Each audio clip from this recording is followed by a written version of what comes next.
Axiom students, what's going on? I wanted to shoot you guys a very short practical application video to go along with some of the information that you guys have on cardiovascular training and trying to bring some of the heart rate zones that you guys are coming across, right, in that chapter 8 material. The NASM starts to give us some very specific percentages and zones for this zone 1, zone 2, and zone 3 cardiovascular training. And so what I did is I took the information and data from a couple of my own workouts. So no judgment. It's just for you guys and for learning purposes. But looking at, and I utilize MyZone. There's a lot of different heart rate trainers out there, but I have a MyZone strap and app. And I think it's beneficial for us to be able to look at and see the changes in heart rate with certain types of workouts so that hopefully it makes a little bit more sense for you guys and you can put it to use when it comes to programming for clients. So I'm just going to share with you guys for a real quick second here. This is going to be a very short one and will be in your guys' material as well. But I just want to jump in to some of your guys' material. Boom. All right. So this is what you guys are presented with in the NASM textbook, zone 1, zone 2, zone 3. And as I've talked about in some of the videos previously, zone 1 being that base, developing a base of cardiovascular conditioning. Someone who's deconditioned, they're going to spend more time in this zone. Zone 2, we start to get up a little bit further, right? 60 or 76 to 85% of someone's estimated heart rate max. And then zone 3 is going to be those true high intensity intervals or high intensity work done at 86 to 95% or above of someone's capacity. All right. So although you're going to see on the next couple slides, MyZone breaks it down into a couple of more zones. They have more than just 3 zones. We can still relate that because they give us the percentages and it can still make sense on what we're trying to do. All right. So the first one I'm going to show you guys, this was a workout that I did, and I put a picture on here for you too, because definitely the type of equipment you're training on can have a big impact on your heart rate response. So for me, the difference between, let's say, my cardiovascular workouts on a self-powered treadmill like this is the Technogym Skill Mill. It is a much greater heart rate challenge for me, much more challenging for my cardiovascular system than, let's say, an assault bike, which is still very hard. But when you start to look at the heart rate response versus how hard it feels, I'm a good example of someone on an assault bike or an Airdyne bike where I end up being muscularly challenged within the legs and not so much just from the cardiovascular system, right? So the overall challenge of that. So you guys can see on here too, you guys, again, they've got some time spent in certain zones. That's the nice thing here about like the heart rate monitor. If you are going to have someone train cardiovascular, this was a fully cardiovascular session for me. Seeing, how much time was spent in certain percentages. And these, although it's not on the slide, these correlate to the percentages we were looking at before. You look at your gray zones in like the 40 to 50%. Blue, we're starting to get into 60%. Green, 70, and then 80, and then 90 and above. So you can correlate those to the colors and see at what effort level I was working at as we went along, right? And I can give you guys some insight into what I was doing within the workout where, small changes of like run, walk, sprint type stuff, or run, walk, and using some resistance. So this thing actually, the Technogym Skill Mill has some resistance. So some of the points where my heart rate really spiked up with the blue, and then as you see later on into the red, that was a combination of heavier resistance followed by some sprint work as well. So either way, you can see on this as well, again, you guys don't have my exact workout, but as the heart rate comes up and down, these things would be an indication of someone's cardiovascular fitness as well, right? Based on how long it takes someone to recover and come back down. These little gray blocks here in between, right? We're talking like 30-second rest periods where I was walking and able to bring my heart rate back down from green all the way down into the gray, right? So dropping by, sometimes, 15 to 20% based upon the recovery period. So that's something we're going to want to see, right? As we start to get someone into zone 1, if I was looking at this graph and we just wanted zone 1, for them, we're going to probably be seeing most of what we're doing here being right in this like blue zone, right? Blue and maybe barely into green, but really green starts to get into that 70%. So somewhere in that 65 to 75% for them for most of their workout. That would be equivalent to zone 1.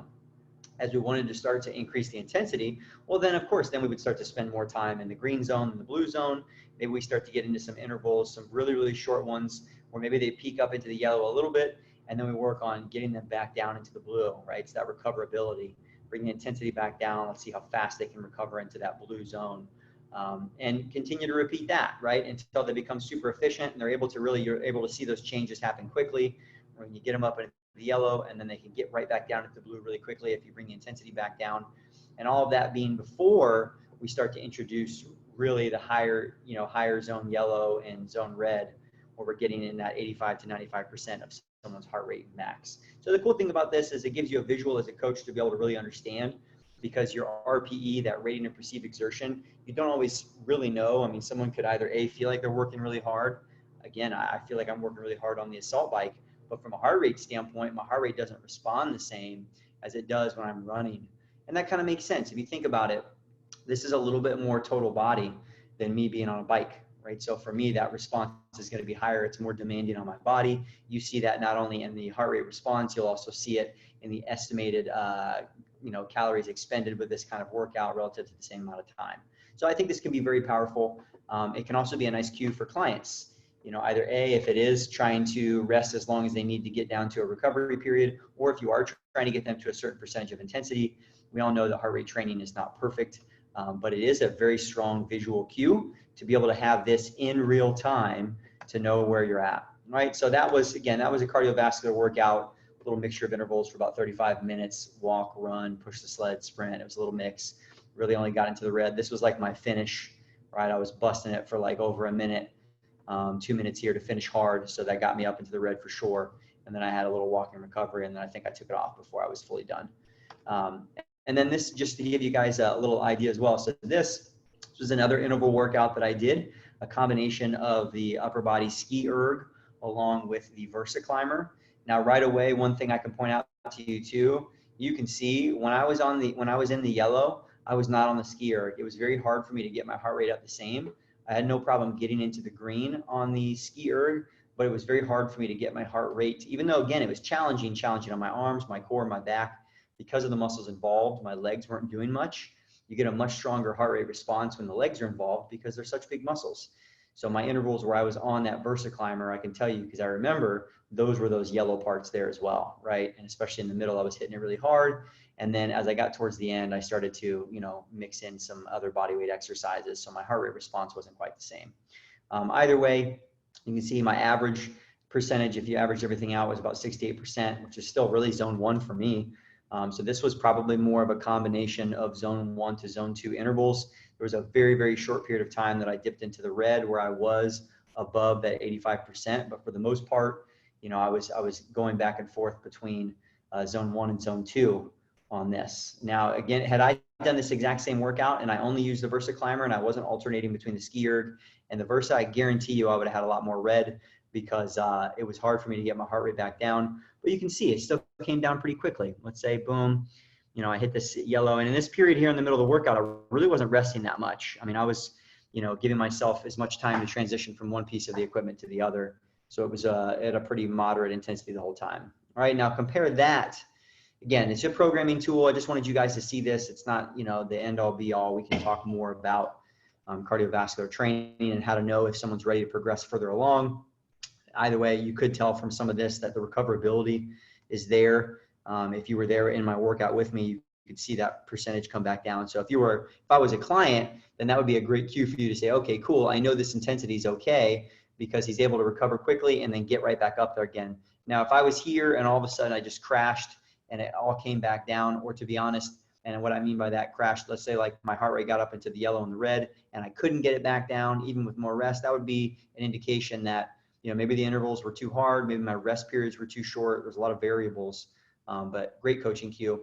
And then just to show you too, heart rate training is it's a great coaching tool if you are doing cardiovascular training. But as far as strength training goes, it's not always giving you the full picture, right? Because you might think in here, wow, Joe didn't really work that hard. He worked out for, over an hour here, but he burned a lot less MEPs, right? This is like my zone effort points. Average heart rate was a lot lower, average effort 55%. This was a strength training workout, all right? And I was lifting pretty heavy. I was not doing a lot of lower body though. So again, you'll see a big difference even with the strength workouts.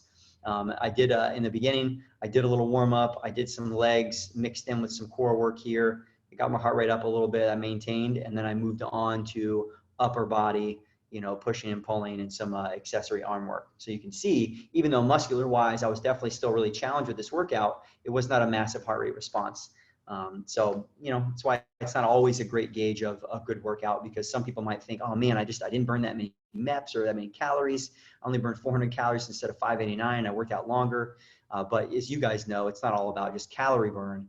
I'm getting something else from this workout, right? I'm getting building more lean muscle mass, which is going to help increase my metabolism.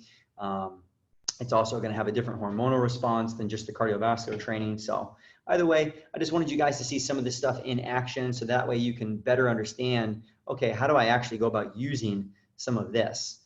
You know, I think the best way is, it's so easy with the technology now that if you are coaching someone and you want to understand what's happening cardiovascularly, throw a heart rate monitor on them. That way you can get real-time information and feedback about what's happening. And not to mention that this can be pretty motivating for people. So if you guys have questions, shoot them my way. And hopefully, hopefully you guys take a little something away from actually seeing the visual changes in that heart rate throughout the workout, and starting to be able to relate it to the type of intensity, the type of work that you're doing.